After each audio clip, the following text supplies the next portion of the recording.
Good morning, everyone. Boker Tov. They tell a story about this rabbi who gave this very rousing Yom Kippur sermon about joining the servant, being a soldier in the army of God, that everyone has to be a soldier in the army of God. At the end of the services, he was saying, good yontif to all the parishioners, to all the congregants, and he sees Jack, who never comes to synagogue, and he says, Jack, how did you like the sermon today? He says, Rabbi, it was a very inspiring sermon. He says, so Jack, are you going to join the army of God? He says, I'm already in the army of God. He says, but how come I never see you in the synagogue all year long? He says, Rabbi, because I'm in the secret service. This week's Torah portion talks about the counting of the Jewish people. Everyone was counted from the age of 20 and up. But one tribe, the tribe of Levi, was counted from the age of 30 days old, 1 month. Why were they counted from such a young age? Because they were the ones who served in the Holy Temple. Why did they merit to serve in the Holy Temple? Because at the sin of the golden calf, they did not participate. The entire tribe of Levi. And the Chadushi Harim, one of the Ger Rebbes, asked the question. He says, we know there were only about 3,000 Jews who worshiped the golden calf. So clearly there were many, many Jews who did not worship the golden calf. Why was the tribe of Levi rewarded specifically for not worshiping the golden calf? And he says, because the Torah says that when Moses came down from the mountain, he saw the Jews worshiping the golden calf. And he said, Mi Lashem Elai, who is with God, join me.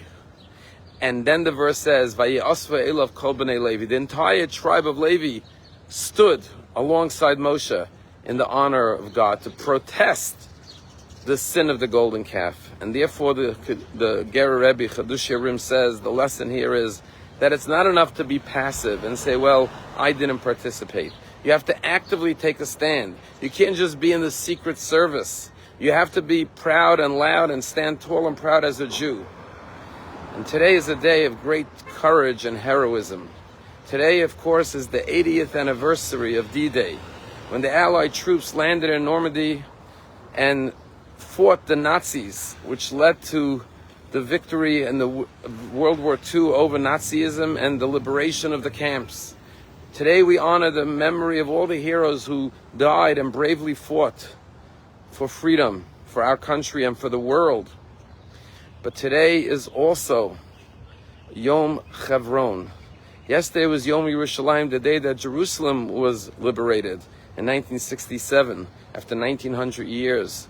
But following Yom Yerushalayim yesterday, the IDF moved on to Hebron and liberated Hebron, which was the place where Abraham purchased the first plot of land in Israel for a burial plot for his wife Sarah, and redeemed Hebron, which till today has a vibrant Jewish community. And once again, we think about the brave soldiers of the IDF who fought valiantly to liberate Jerusalem and then Hebron today, and all those who died in the 67 war. And we think about people who are like the tribe of Levi, who stood up and said, we stand for freedom, we stand for justice, we stand for the Jewish people. And we think today of all the brave soldiers in the IDF who once again are standing up like the tribe of Levi and being counted amongst the Jewish people and saying, I take a stand against evil. And we think about all the Jews throughout the United States of America and around the world who are fighting anti-Semitism. It's not enough to just say, I'm going to be quiet, I won't be a participant, I will be passive. But no, the tribe of Levi teaches us we have to take an active stand as Jews and stand up in the face of evil, as history has shown us the importance of doing that. I want you to know that on D-Day, 4.2% of the soldiers who landed in Normandy were Jews, American Jewish soldiers, which is far larger than the proportion of Jews living in America at the time.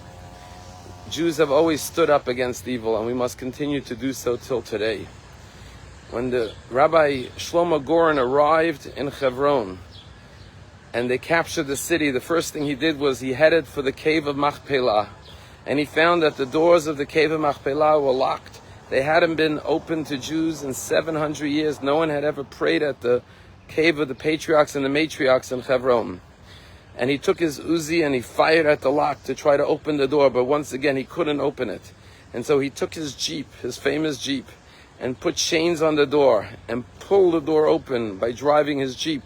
and pulling with the chains on the door. And finally, when the doors of the cave of Machpelah opened, he went in with his little Torah, put down his Torah, blew the shofar, and began to pray at the cave of the patriarchs and the matriarchs. Let us think about this day, what it means for the world, D-Day, what it means for Jerusalem yesterday being Yom Yerushalayim, what it means for Hebron and the Jewish people. Think about our brave soldiers today who are ready to make the ultimate sacrifice, and many have made the ultimate sacrifice. And let us inspire each and every one of us to make sure that we're not in the secret service or in the public service of God, the Jewish people, and humanity. Have a wonderful day.